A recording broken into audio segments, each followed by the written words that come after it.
Hillary Clinton getting no sympathy from the other woman in the 2016 race when it comes to attacks from Donald Trump. Clinton says Trump has been, quote, throwing heat her way. Here's Carly Fiorina this morning.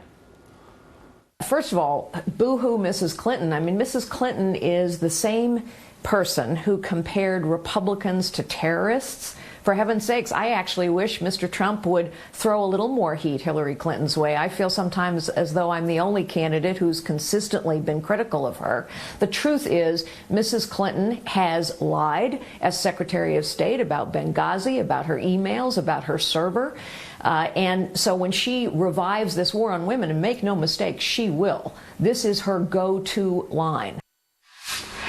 That certainly qualifies as no sympathy. Here to break down for us, Chief Political Correspondent Carl Cameron, live in Washington. Hi, Carl. Hi, Leland. Well, obviously, Carly Fiorina is trying to make hay, being the only female on the Republican side of the race, going after Hillary Clinton as the frontrunner on the Democratic side. But it's Labor Day, and frankly, Republicans don't play a lot of Labor Day politics. They tend to go more to political rallies and picnics. But there are some things that they are doing. In New Hampshire, there are a couple places for candidates to be, Republicans and Democrats alike. The first one is the Milford, New Hampshire Parade. It's actually beginning right about now. Republicans John Kasich, Marco Rubio. Marco will be actually in Charleston, South Carolina later tonight. Carly Fiorina will be at the Milford Parade, along with Democratic Socialist Bernie Sanders, who's actually now beating Hillary Clinton up there. Later today, Fiorina and Lindsey Graham of South Carolina and Wisconsin Governor Scott Walker are going to head over to Salem, not too far away from the Milford Parade, where there's the big GOP picnic this afternoon.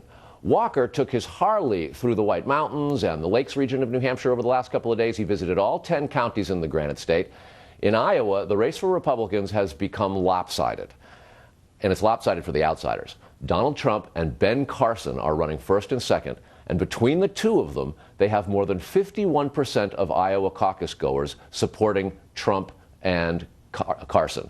Nobody else in the entire field is even close. In fact, they're all in single digits, and it's basically a 15-way tie within the margin of error. In New Hampshire, Trump also has a disproportionate lead, but there, Ohio Governor John Kasich and Ben Carson are virtually tied, just over the margin into double digits, and the rest are again bunched together right in the basement.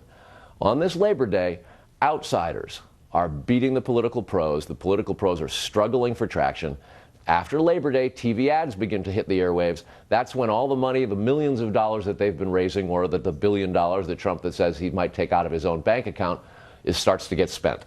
And as it starts to get spent, things get nastier and nastier. If Trump falters and leaves the race, there is going to be a brutal kind of musical chairs between Bush, Kasich, Rubio, Cruz, and Walker. All of them either have money or have some polling position or big ground games that can make them viable come spring.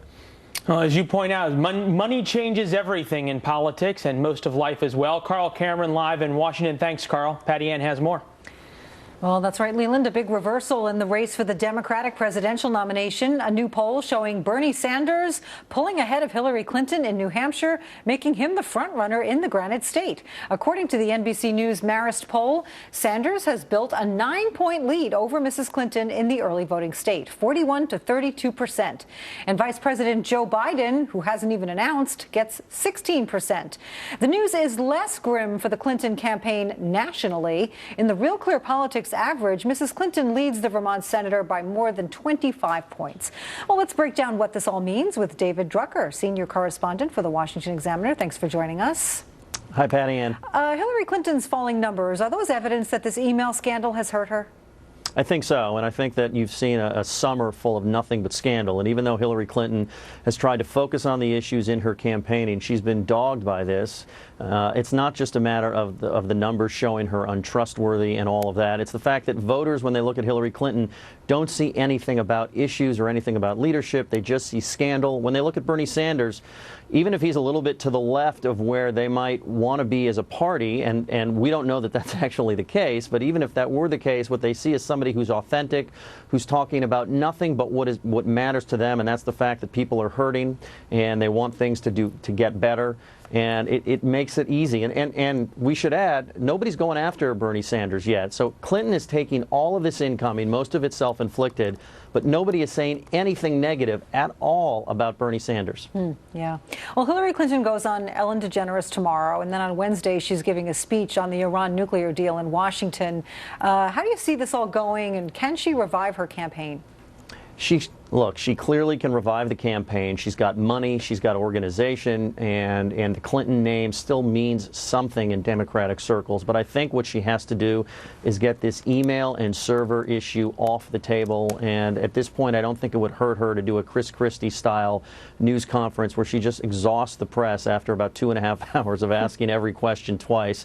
Because every time she gives an interview, and we saw this past week giving an interview acknowledging she wished she made better choices and she understands why people aren't happy with her, but all it does is really add to the drip, drip, drip. And I wouldn't be surprised if we get to another interview 3 weeks from now, 4 weeks from now, where she says, actually, yes, I am apologizing for doing something that I shouldn't have done. I think she should just rip the Band-Aid right off and just try and get it behind her. All right, let's move on to the Republican side now. As Leland and Carl mentioned, Scott Walker's once formidable polling numbers in Iowa melting in the summer heat. According to an NBC Marist poll, support for the Wisconsin governor in the Hawkeye state is fading. He's now at 5%. That's down from 19% back in July. The poll is now showing Trump in the lead in Iowa at 29%, with Carson next at 22%, Jeb Bush in third. What happened to Scott Walker?